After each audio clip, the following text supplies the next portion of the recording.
it's Writing Wednesday, book talk, and since I've been at the cabin all weekend, and in fact a lot of this summer, I decided I will give you the cabin edition of Writing Wednesday book talk.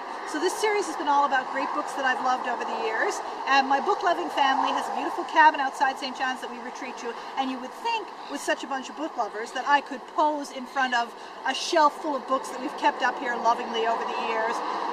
But in fact, everyone in my family is really good about bringing a book when they come to the cabin and taking it home when they leave. And if you were stuck at our cabin and did not have a book to read, you would have the vast choice of exactly one thing.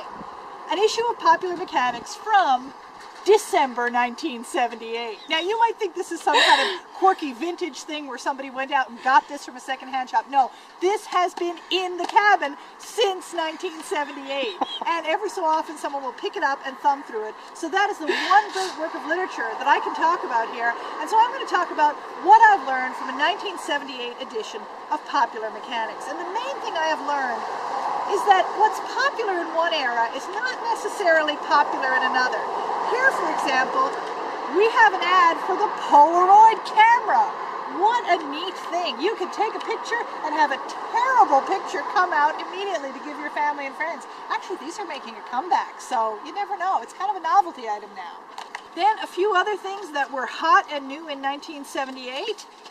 The remarkable thing about this big screen television is its GE color system. No, the remarkable thing is that it's as big as a house. People in the tiny house movement now live in things smaller than this TV set. And I guess when you think about things like, I don't know, in a few months it's going to be 2015. If you saw Back to the Future 2, you know we have only a few months to go before we get flying skateboards.